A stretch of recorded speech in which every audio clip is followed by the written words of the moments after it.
Senator from Texas. Mr. President, I'd ask unanimous consent that the quorum call be dispensed with. Without objection. Mr. President, our friends in the House, led by Speaker Pelosi, have adopted a new strategy for handling allegations of wrongdoing. It's a dangerous approach, one in which opinions count for more than the facts and politics trumps everything else, including the law.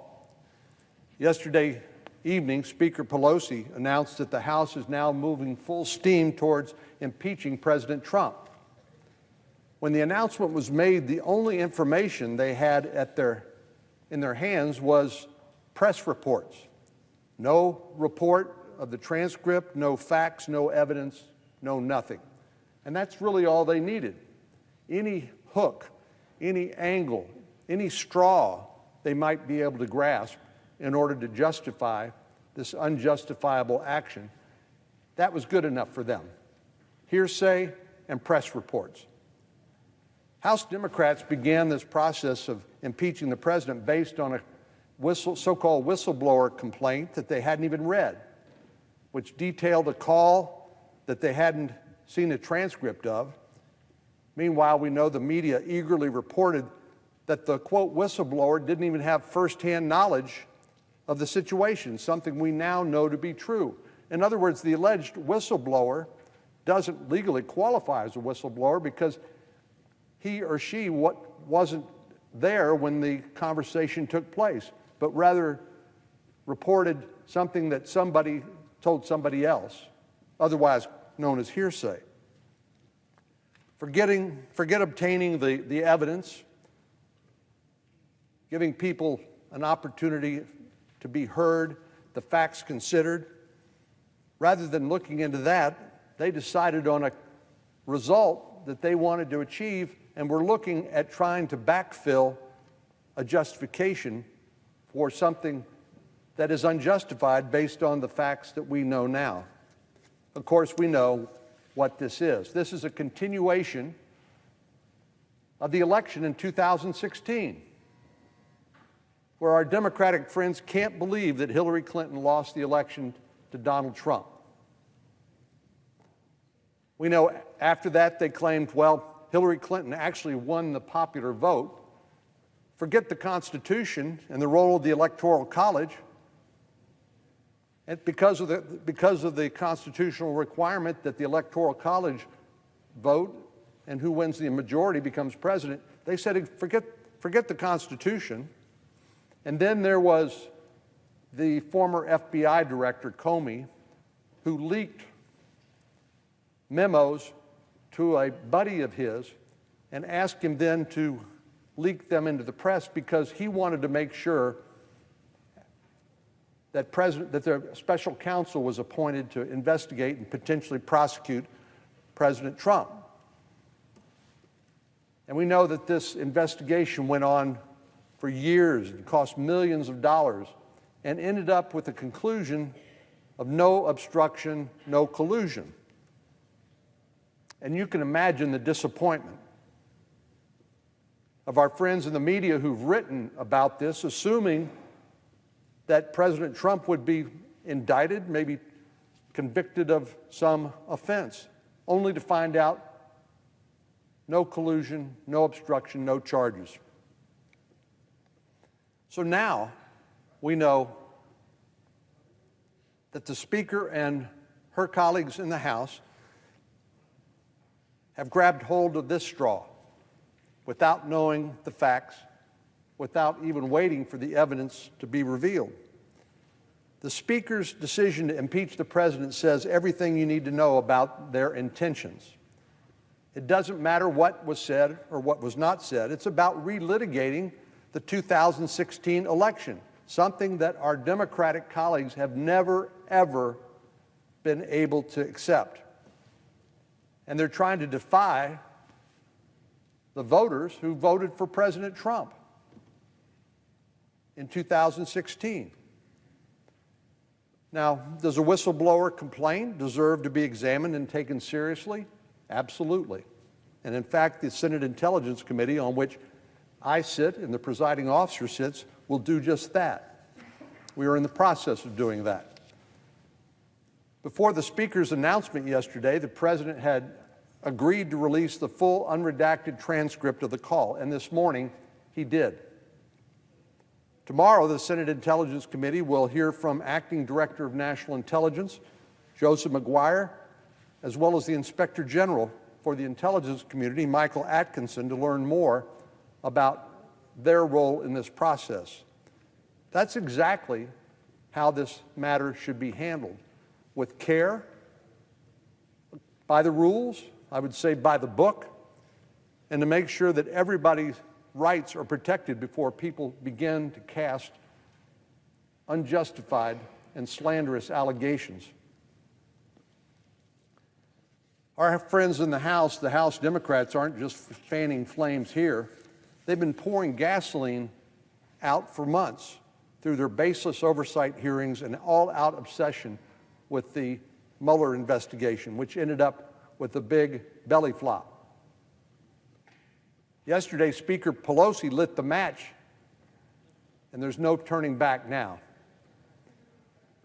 The American people have made abundantly clear that this sort of partisan exercise is not what they want, especially when it comes at the expense of other important work that we are not going to be able to accomplish because of this obsession with eliminating President Trump.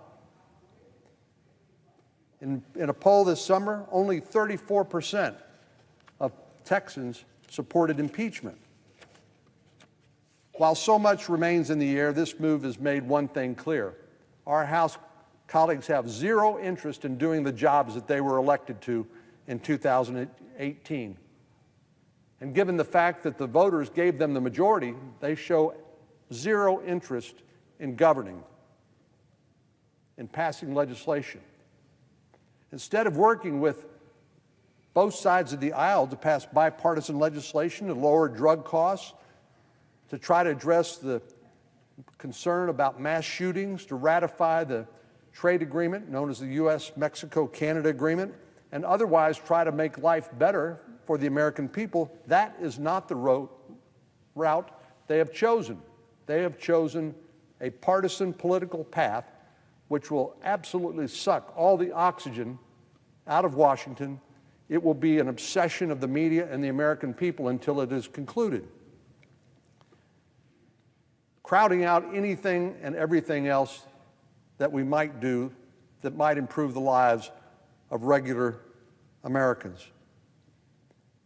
Democrats' decision to move forward with impeachment and toward removing the president from office will make solving these big challenges facing our country nearly impossible. House Democrats aren't doing what's right and what's best for our country. They're driving an even bigger wedge between the American people to serve their partisan political interests and using the Constitution to hedge a political fight. Now, make no mistake about it, when Special Counsel Mueller was doing his investigation, it was an investigation to see whether crimes had been committed, and if they were, to present that evidence to a grand jury and indict those that were more likely than not to have committed those offenses, and then to try the case to a conclusion in a court. That's not what impeachment is. Impeachment is solely a political exercise, and it's a political exercise to defeat President Trump, even though the American people voted for him as the President of the United States.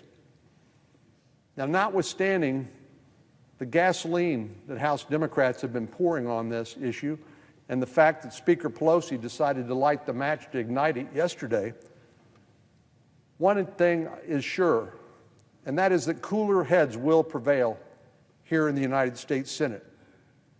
We know bipartisan oversight is already underway, but House Democrats' obsession with the 2016 election has gone too far, and in fact, they should be embarrassed by what they have done.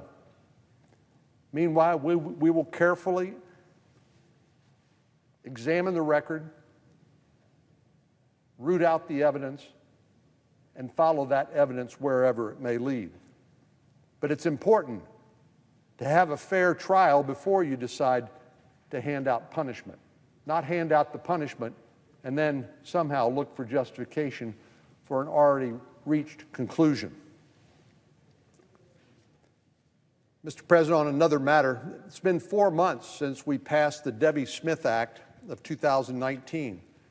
This legislation sailed through the Senate without any senator voting against it. And why would they? It's as bipartisan, you might even say nonpartisan, as they come. The Debbie Smith Act, as members know, sends vital funding to state and local crime labs to test DNA evidence. It authorizes training for law enforcement and forensic nurses and enables law enforcement to identify violent criminals and get them off the streets. The benefit of the Debbie Smith Act is wide-ranging, but it continues to deliver on the initial goal of reducing the national rape kit backlog. That's right. At one point, there were as many as 400,000 untested rape kits sitting in labs or on evidence shelves in police lockers. And each one of those forensic kits, these rape kits, held the keys to identifying a person who had committed a sexual assault or some other crime. In Texas alone, the Debbie Smith Act has helped us reduce the backlog of untested rape kits by approximately 90%. Since 2001, we've gone from roughly around 20,000 untested rape kits to 2,000. That's still too many. We need to test all of them. But we've made serious progress, and I won't be satisfied until that untested rape kit number gets to zero. But to do that, Congress needs to reauthorize the Debbie Smith Act. It should be obvious, but I'll say it anyway. This program transcends politics or party, and allowing it to expire is a disservice to the victims and the advocates who've championed this legislation since it was first enacted 15 years ago. I introduced the Debbie Smith Act of 2019 in the Senate with my friend and colleague from California, a Democrat, Senator Dianne Feinstein, which just demonstrates its bipartisan support from Republicans, Democrats, victims' rights groups, law enforcement, you name it. But despite all that, Speaker Pelosi has refused to bring this legislation to the House floor for a vote. And unless they pass it soon, this critical program will expire for the first time in a week. There was absolutely no problem reauthorizing this critical program in 2008 or 2014, but clearly the times have changed. And our House Democrat colleagues aren't above politicizing something as non-controversial as reducing the rape kit backlog. If House Democrats allow this program to expire, funds could soon be taken away from crucial activities like prosecuting old cases or reducing the backlog or enhancing capacity efforts. It's simply inexcusable and shameful that Speaker Pelosi and the House leadership would allow the Debbie Smith Act to expire when they've had a bipartisan bill in their hand for 4 months. Well, just when you think you've seen it all around here, we've seen a lot of partisan antics in the House this year, but this one really takes the cake. Mr. President, I would urge our colleagues in the House to quit the games and to pass this critical legislation to support victims of sexual assault without further delay. I yield the floor. Would note the absence of a quorum.